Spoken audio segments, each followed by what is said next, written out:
Good afternoon, JAS 423 Civil Procedure 2 students.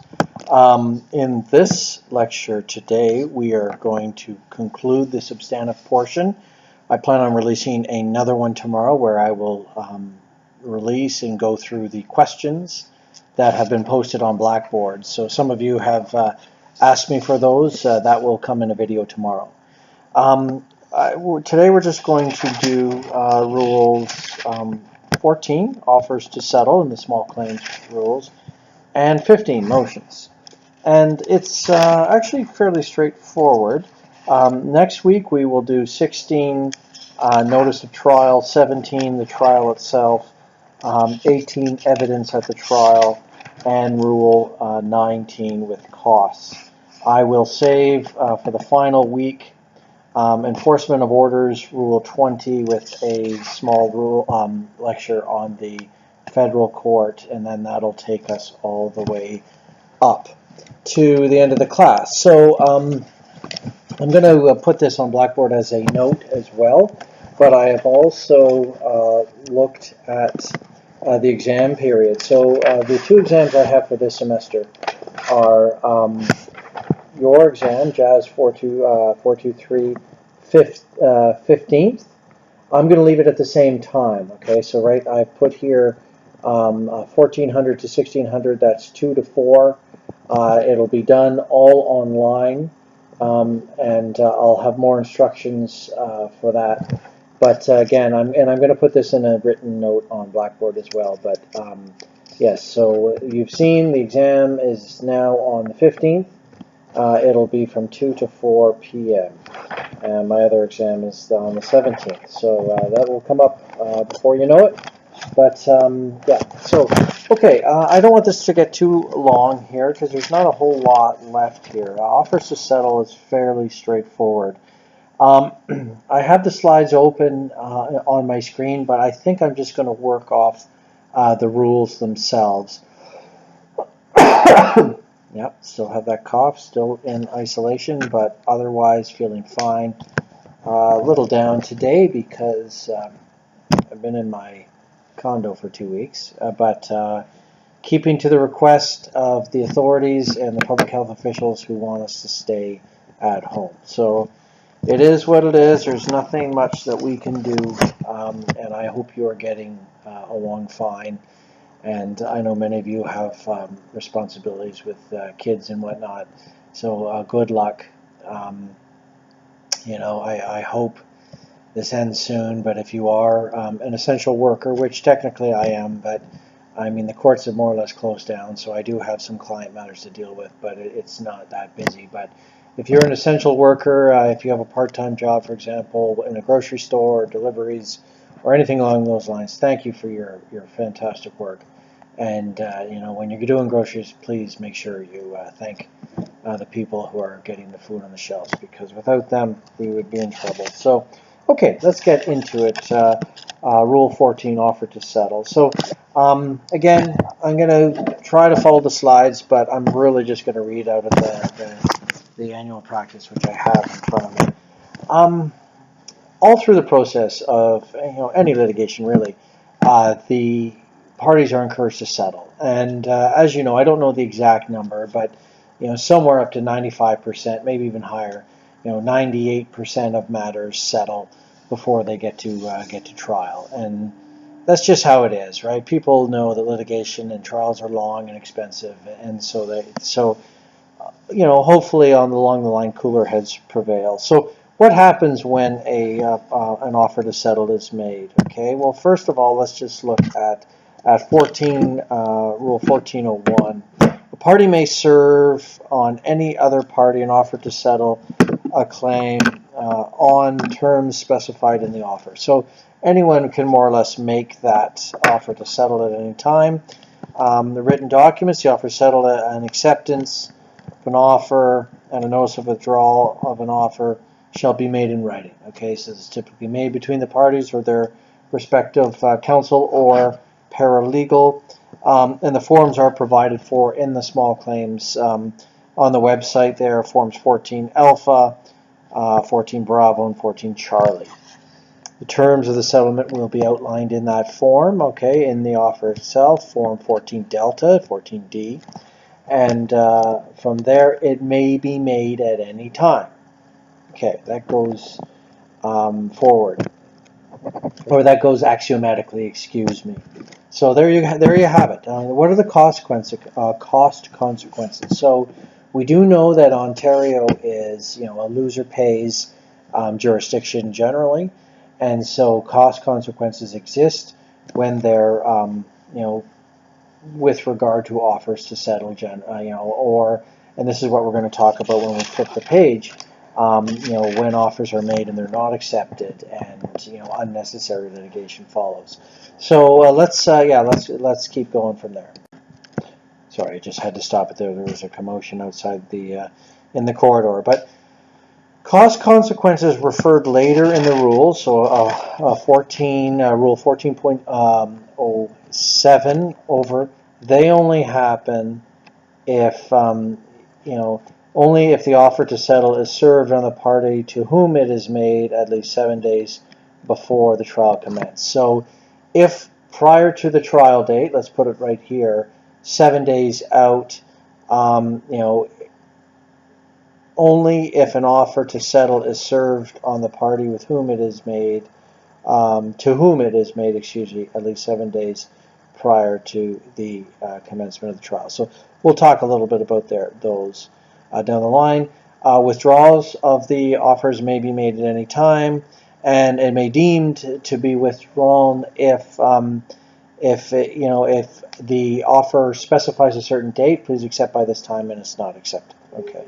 So let's move down here. No disclosure to a trial judge. That is axiomatic too, right? 14.04. Basically, when offers are made, you don't, you just have to keep things separate, right? Keep them compartmentalized, and we've sort of talked about this within the context of case management, and sort of you can have certain exceptions. Got a blank there. Certain exceptions, but generally speaking, the trial judge is going to remain isolated from sort of all the settlement that comes forward. It operates in the same principles without prejudice communications and so on and so forth. So basically, what it takes to accept an offer, payment into court is a condition. An offer ruling. Let's go to 14.05 subrule 2. Payment into court as a condition. An offer by a plaintiff to settle a claim in return for the payment of money by a defendant may include a term that the defendant pay the money into court. In that case, the defendant may accept the offer only by paying the money into court and notifying the plaintiff of the payment. So basically the use of the court as an intermediary for that purpose.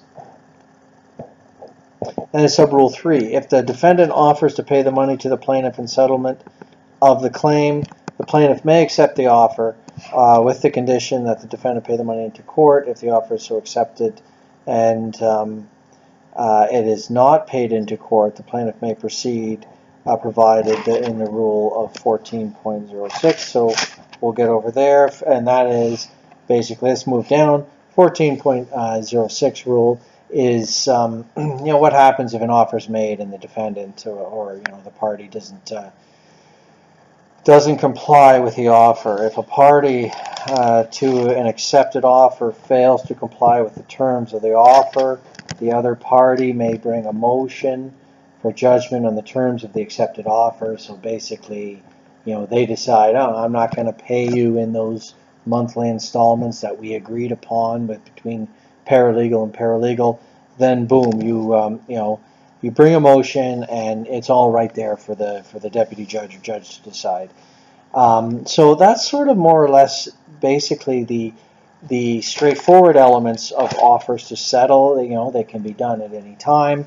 There is need to be done in writing, various conditions, paying it into court, and of course if the parties have signed the agreement and it's not executed in a proper fashion, well, or undertaken in a proper fashion, then that's it. But okay, so let's look at 1407, subrule 1 and 2. Okay, so this is sort of probably the most complex areas of dealing with costs, and this factors significantly in the rules of civil procedure, um, and so it works in the same way. Sorry, it works in the same way as sort of a Rule 49 offer to settle, in that it encourages the parties to accept good offers. Okay, and that's a key element here. So I'll read the rule straight out, and then we'll talk a little bit about it. So, cost consequences of failure to accept. Okay, so from Rule 14.07, subrule 1. When a plaintiff makes an offer to settle that is not accepted by the defendant, the court may award the plaintiff an amount not exceeding twice the cost of the action if the following conditions are met. So I'll pause right there. Not exceeding twice the cost of the action. So there is a limit on costs. Remember, this is a small claims matter. We don't want to get into massive amounts of spending, to secure judgment for $20,000 or $30,000 as it may be now. But that's the idea. Okay, so we're going to limit the cost awards, but there is going to be room for a penalty here. From a reading of that, the court may award the plaintiff an amount not exceeding twice the cost of the action. So the cost of the action is 1, twice the cost of the action is over here. So there's room for some penalty there as well. But what are the conditions? Number 1, the plaintiff obtains a judgment favorable as or more favorable than the terms of the offer. The offer was made at least 7 days before the trial, and the offer was not withdrawn or did not expire.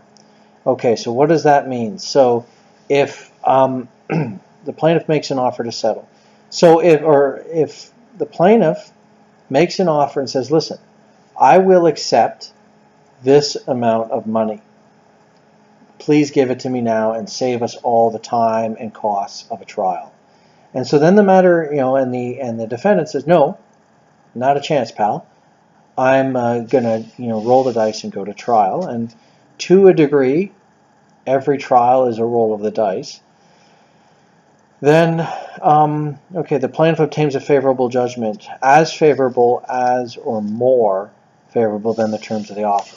So if I offer to settle for let's just keep it nice and easy, for $20,000, okay, and I get a judgment of $20,000 or more, or 25, let's say, then boom, what happens? The court may award the plaintiff an amount not exceeding twice the cost. So basically that's it. I'm gonna, the court may give me the costs. Interesting choice of language here, just purely in an academic fashion. The court may award the plaintiff an amount not exceeding twice the cost. It's not shall, it's may, but so there is some leeway there. But again, the idea is if you don't accept a good offer and you force all this trial, which becomes unnecessary after the court realizes, grants a judgment, and says, hey, he offered to settle for $20,000. He or she offered to settle for $20,000. She won $25,000. The defendant, you could have gotten out of this for only 20, and except you got you increased the judgment, the amount that they got. They won from $25,000 to $5,000, and plus any legal costs that came with that. So, that's sort of where we are. And then let's skip down to subrule 2. When a defendant makes an offer to settle that is not accepted by the plaintiff, the court may award the defendant an amount not exceeding twice the cost awardable to the successful party from the date of the offer was served if the following conditions are met. The plaintiff obtains a judgment as favorable as favorable as or less favorable than the terms of the offer. So in that sort of respect, it kind of works just the other way, right? So defendant comes and says, okay, I will offer you. Okay, sorry about that. I had another cough. But the defendant makes an offer. So let's go back. So the plaintiff ends up winning, okay, in this sort of situation, sub rule 2. The plaintiff has won. I mean, if they lost, and if it was sort of if it was something that the defendant was successful at defending against, then there's cost consequences there in favor of the defendant as well. But if the plaintiff does end up winning, but the defendant makes an offer that was reasonable, and it's not accepted by the plaintiff, who says, no, I'm going to keep going to trial, and I'm going to roll the dice because I'm so right. There's a lot of emotion involved in litigation. That's just how it is. Then basically the plaintiff will get some costs back on account that they made a reasonable offer, and it was not accepted by a plaintiff who was not acting in a reasonable fashion. So that's sort of it. So Subrule 2, if the amount is awarded under Subrule to a self-represented party, the court may also award the party an amount not exceeding $500 as compensation for inconvenience and expense. So that's just sort of dealing primarily with self-represented litigants. So, okay, costs, consequences, and offers to settle from Rule 14. Again, stop and re-listen to any part of this lecture. You have, we will look at it in the questions, and if you have any questions about it, please email me. I'm not going to belabor the point with Rule 15 motions. You know that very well, so let's just quickly go through motions. We know what motions are for when there's when the parties are at a disagreements in more or less a procedural matter. They're asking for the court to rule on an element of something that they're not consenting to. Then the party brings a motion. The motion, very similarly in the civil procedure, at the Superior Court, it starts with a notice of motion and supporting affidavit from the party. A motion shall be made by notice of motion and supporting affidavit. The moving party shall obtain a hearing date from the clerk before serving the notice of motion and supporting affidavit. Although, it's in this sort of situation, back, just a little war story, back in, when I was just sort of starting practice out on my own, I missed an opportunity to canvass dates with opposition and opposing counsel, and that kind of sort of just, they went and put and got a date from the clerk. And that was a real problem for me, and we did adjourn. But now, of course, with a fairly busy practice and a busy teaching schedule, I'm always sort of canvassing dates. So these dates should not be pulled out of thin air. Typically, the parties will canvass and find a date that works for both parties, and then they go from there. And then the notice of motion is served with the supporting affidavit is served on every party who has filed a claim, and any defendant who has not been noted in default at least 7 days before the hearing date. Although, there's some flexibility there, but you typically, get that stuff out earlier, and and it shall be filed with proof of service at least 3 days before the hearing date. The supporting affidavit in response is, how do we respond to? How does the respondent party respond to that? Well, they have an affidavit and a supplementary affidavits. The motion after judgment is signed. The motion that is made after judgment has been signed shall be served on all parties, including those that have been noted in default. And this, and I will try to. Things are changing so much. Just to go back to what's going on out in the wider world, things are changing so much that the rules of civil procedure are almost evolving before our eyes right now.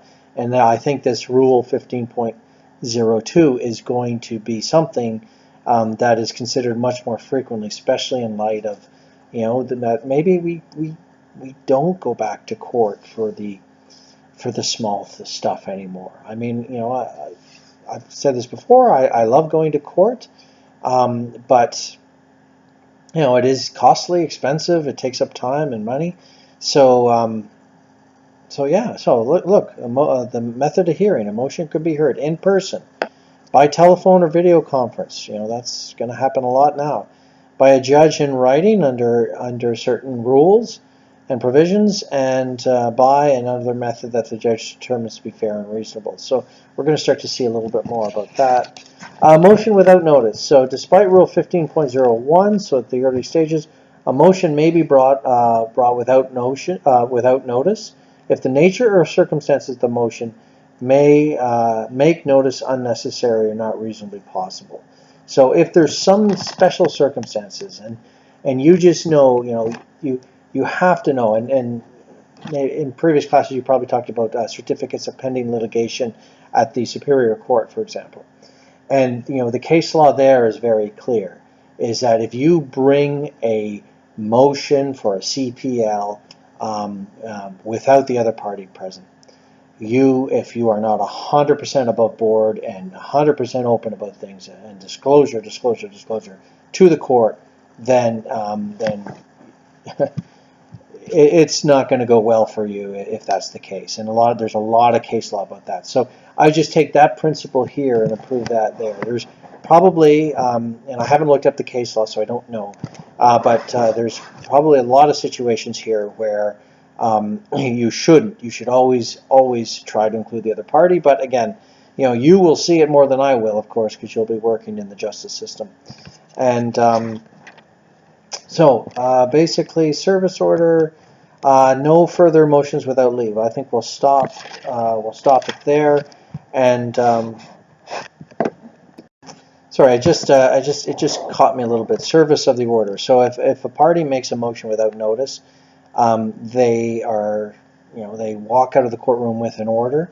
That needs to be served on the other party, together with a copy of the notice of motion and supporting affidavit used in the motion within 5 days after it is signed. And the motion to set aside or vary a motion made without notice, the other party has an axiomatic opportunity to respond. It's only fair. So a party who is affected by or an order obtained on motion without notice may make a motion to set aside or vary the order within 30 days. So if in those extreme circumstances something happens and there's a motion without notice, the other side can, within 30 days, bring a motion to vary or set aside the order. And finally, no further motions without leave, just 15.04.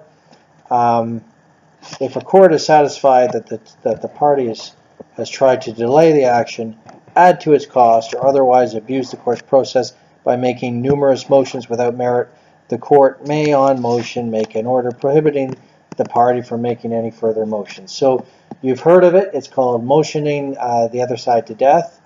It is poor form, but and this is sort of the way that it can stop. And I suspect you'd see this mostly with maybe self-represented or inexperienced litigants who just, but it's out there. And yeah, so adjournment of a motion. A motion shall not be adjourned at the party's request before the hearing date unless written consent of all parties is filed with the request made, unless the court orders otherwise. And it shall not be withdrawn without the written consent of all the parties or leave of the court and the cost of a motion. So, okay, I think we'll stop there. We're at 23 minutes, and yeah, so is there anything in the wider rules of civil procedure in world that we can talk about now? Not really. Maybe I'll do that at the beginning of the next lecture, but I will have one tomorrow.